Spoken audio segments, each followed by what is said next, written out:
Okay, so a school counselor wants to know how smart the students in her school are.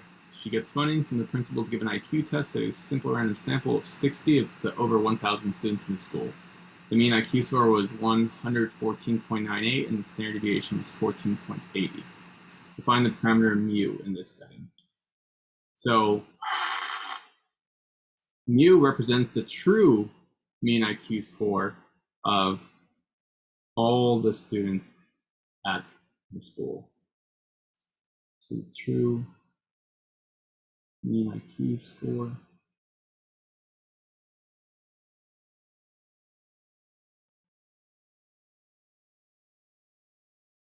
of all students at this school.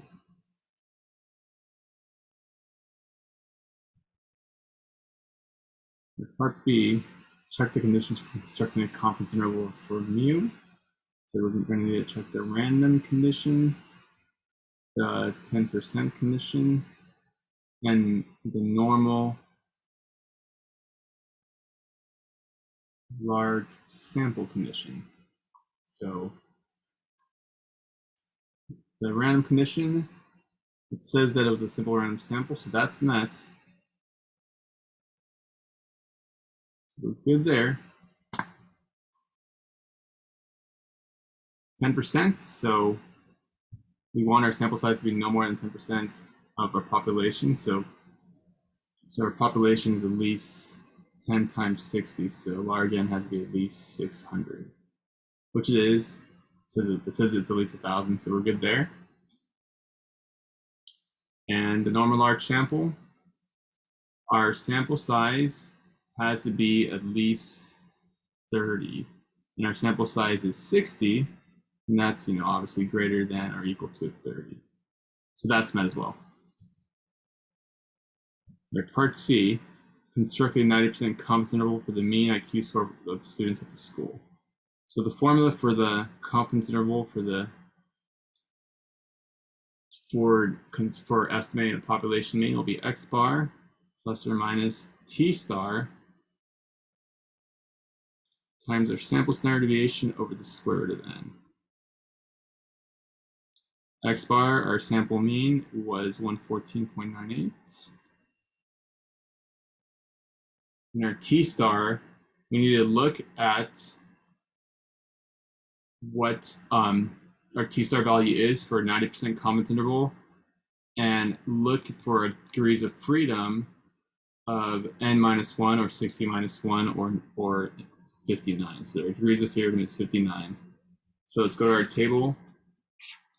And, again, even though 60 is closer to 59, we have to be conservative, so we have to go with 50. So we're going to go to 50 as our degrees of freedom in the table, and we look across the 90% confidence level. We look at this column, and that'll give us a t-star value of 1.676.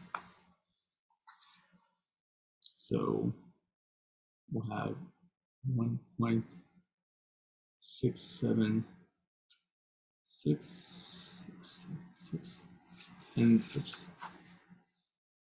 and then our sample standard deviation was 14.8. And our sample size n was 60, so we take that divided by the square root of 60. And so we'll get 114.98 plus or minus. And let's do this in our calculator carefully. So we're going to have 14.8 divided by the square root of 60. Then we multiply that by 1.676. And that'll be about 3.2.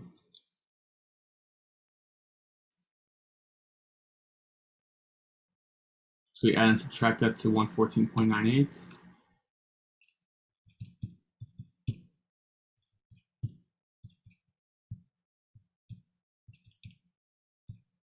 And that we will get 111.778 and 118.18 to about.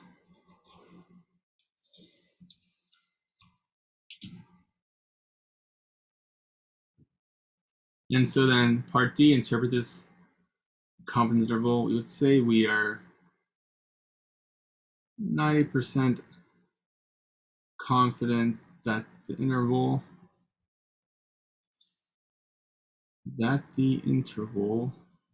111.778 to 118.182 captures the true population mean IQ score of students at the school.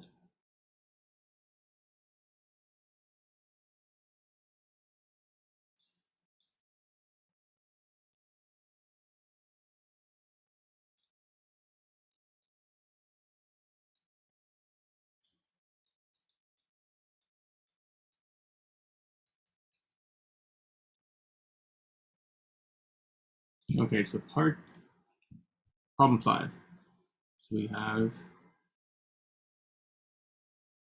do you go to church? The Gallup poll plans to ask a random sample of adults whether they attended a religious service in the last 7 days. How large of a sample will be required to obtain a margin of error of at most 0.01 and a 99% confidence interval for the population proportion who would say that they attended a religious service? Show your work. Okay, so reviewing margin of error. Remember, essentially that's the part we add and subtract to our point estimate. And we're going to set the margin of error to be always greater than or equal to that value. So since we're talking about proportion, we're going to have it deal with our z. So we're going to have z star times p hat times 1 minus p hat over n.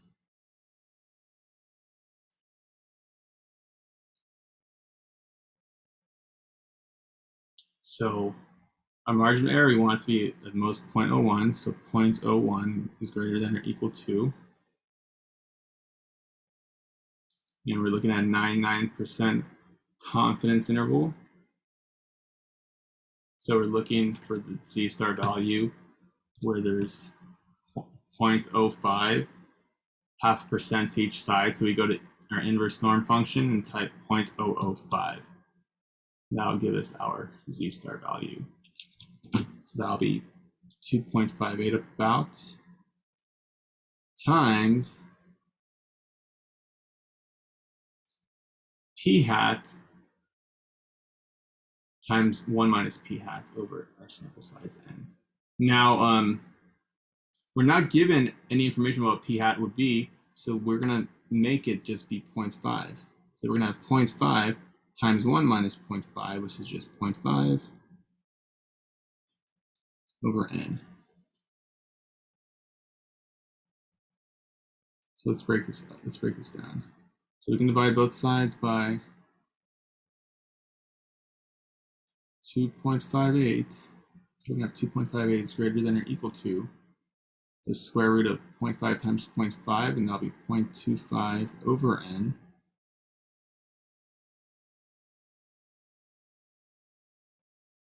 Now, to get rid of that square root symbol, we're going to square each side. So we're going to get then 0.01 over 2.58. This whole quantity squared will be greater than or equal to 0.25 divided by n.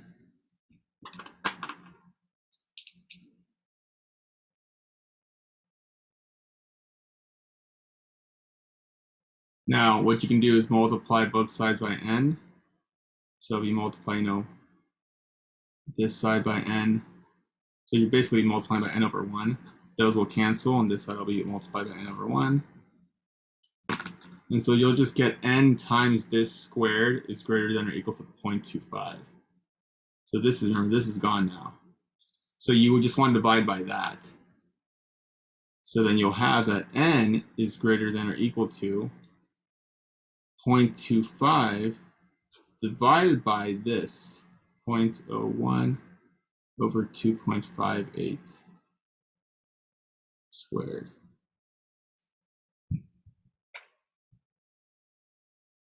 Now, if you're not like very comfortable with using your calculator syntax, is sometimes you have to be sure that you use the parentheses correctly. Otherwise, they'll give you a wrong answer. And then just do it one part at a time. So I would just do the bottom part by itself first, if you're worried about that. So I would do 0.01 divided by 2.58 and square that, and I'm going to get this. Now you're kind of like, what is this? Like, what is that? That's, again, just move the 1 5 spots to the right.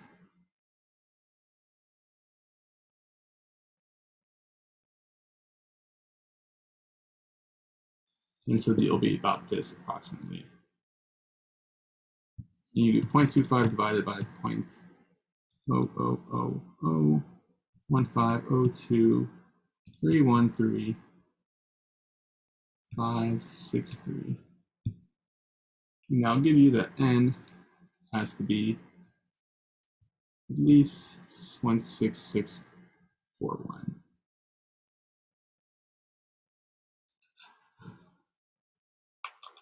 And that'll be your answer. Now, again, you can always do it in your calculator if you're very comfortable with it. So to show you, I could do like 0.25 divided by, but I have to open the parentheses up. And I'm going to open it up twice. So I'm going to put 0.01 divided by 2.58, then close the parentheses, and that group is going to be squared, and I close the parentheses around that. It should give me the same number as long as I didn't make a mistake. So yeah, if you maybe want to save like 30 seconds writing, then punch it on your calculator, but just be sure that you know how to enter it, because you want to get the right answer, obviously. So sometimes it might be better just to take that extra 30 seconds and write it out so that you're confident in your answer.